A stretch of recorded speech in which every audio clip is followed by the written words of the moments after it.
Dear Madam President, I want to tell you what that day after felt like. It felt like a movie scene you would never see. The scene where you don't defuse the bomb just in time. The scene where the world explodes. It was on us to save America, and we let her blow up. I recall President Obama pointing at me in jest, just 36 hours earlier. A different universe, a different lifetime, one I desperately want to go back to. Hi, my name's Marisa Bate, a contributing editor at The Pool, and today I'm joined by Jennifer Palmieri, Communications Director for Hillary Clinton's 2016 presidential campaign. So you have a new book. Yeah. Can you tell us about the journey of how you got to write this book? So I worked for Hillary, and we lost, and it was devastating. We know. We know. Everybody knows. Everybody knows all of those things.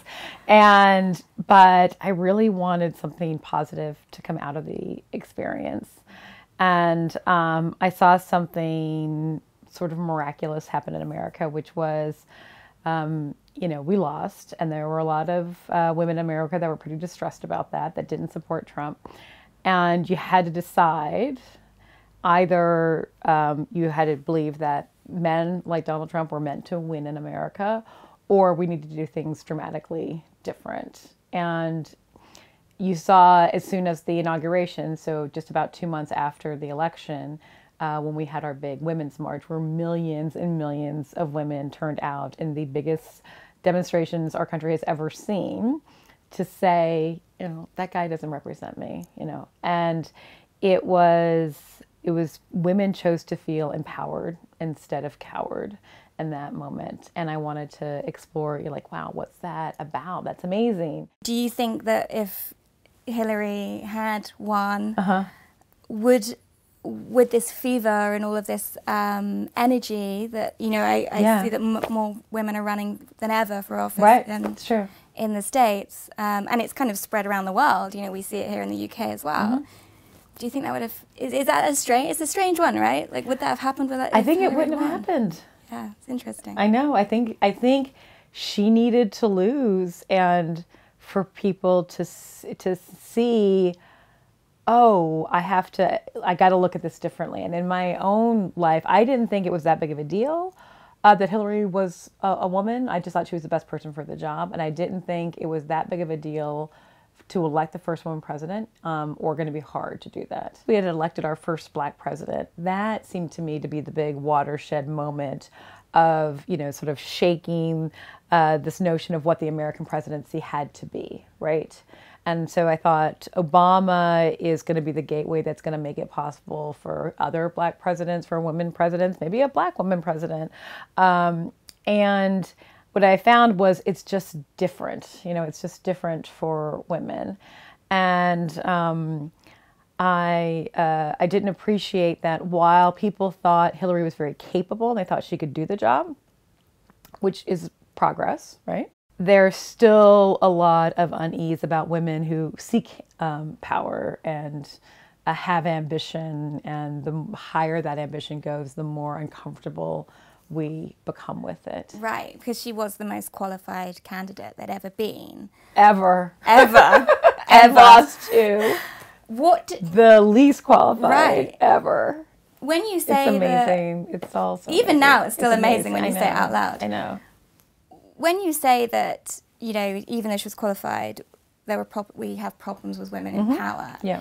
Did you see that? Can you give me some examples of how you actually saw that manifest? Yeah, I think, well, here's one great example.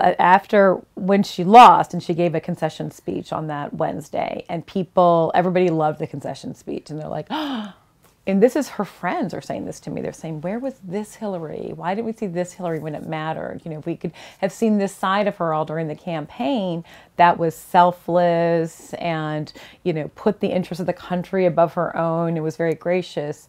It's like that, things could have turned out differently. And I was like, yes, because here's what you think is acceptable for a woman to do. Be a gracious loser. I mean, we love that. I think there's something in how we underestimate women, all of us, and women underestimate themselves. Women, this is a huge, huge deal. And I really think I've thought a lot about that, as you might well imagine. I think what's at the root of that is a sense that I don't quite fit in. And I think that in one way, you are right, because you are operating in a world that was built for men. I think you have this too, that we have a thing where in America that we call the imposter syndrome, where women feel like they're not quite up to the task that they're the job that they have, and somehow they're going to be exposed. Did you ever see any imposter syndrome in Hilary? Sure, of course. Big time. Mm-hmm. She always had to be the A student. She had to be the one that aced every test. Mm-hmm. She would go around with a monster briefing book studying every fact. And, we would spend 5 days in debate prep, and Donald Trump would have a cheeseburger and then show up at 9, with some grease on his tie and not care. And and I also think that she felt that she didn't have some of the natural interpersonal skills that a candidate has, and really felt that she was lacking in that. I used to have, even knowing that, I would have a little imposter syndrome myself about, am I really the right person for this job? When I was the White House communications director or Hillary's communications director, couldn't there be somebody better than me? And that would sort of hang me up. And I finally decided to allow myself to believe that if you had a national competition to find the best communications director, you could probably find somebody better than me, but not that much better than me. just at the margins, marginally better than me. Right. And I'm the one that's here, and there is no easy answer, and my gut is good. And it's my job to speak up and say what I think the answer is, and that's what I'm going to do.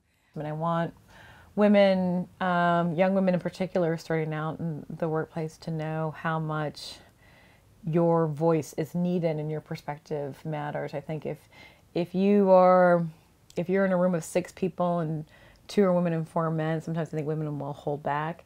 That's when your point of view is more relevant, not less, right? Mm-hmm. When you don't look like everybody else in the room. Right. And no one looks at the world right today and says, wow, we have all the answers we need. We're all set. Yeah. We need to hear from more people, more perspectives. We're having a massive reimagining of the workplace right now. Right. I think everything feels up in the air. Power's kind of sloshing around, and we're really understanding about where it can lie and how things can work.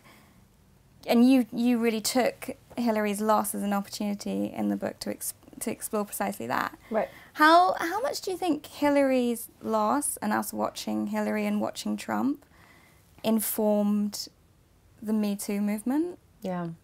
Do you think it set some seeds? I think it did, yeah. I think that we were probably, I wonder what came first, right? I think we were probably on a trajectory where, for women to truly reach equality, that these power dynamics had to be overthrown. And, sometimes I wonder, is it a coincidence that America's first Black president, first woman nominee of a major party, and Donald Trump were all on this collision course, or was that fated in some way? So I think we eventually would have gotten to a moment where all of these, patriarchal structures were being challenged and overthrown, but I think that Trump's election hastened that. We were told if we lived our lives by a certain set of rules, we too could have everything that men had. And now we're seeing that ain't working anymore. So we're doing it the way we want to do it. Absolutely. And I love it. Yeah, your book is very empowering. It's very inspiring. It is an open letter to the first president who's a woman. Right. Who is she? I think she could be elected in 2020. Do you think so? Yeah, Hillary got 3 million more votes than Trump, right? Yeah. So depending on how you keep score, a woman has won a contest in that more Americans voted for her than him. And after we first lost, people were saying, "Oh, that was terrible. Obviously, we can't have a woman again. That's very divisive. America's not ready for that." And I just don't think that's true. And particularly, have you seen the way women have responded?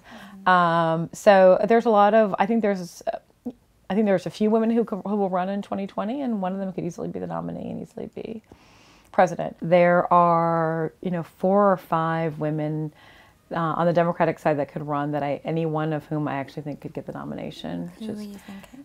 Kirsten Gillibrand, senator from New York, Kamala Harris, senator from California. They're all senators. Claire McCaskill from Missouri. She's up for re-election this year. She's got a tough re-election, but if she wins. Amy Klobuchar from Minnesota, and Elizabeth Warren from Massachusetts. So, and I think that America's going to want someone who can unite the country, who can bring us together. I think my party's even going to want that. And I think all those women can do that. I decided that the prickle of homesickness I feel was actually for the confidence I used to have that I knew how things will turn out.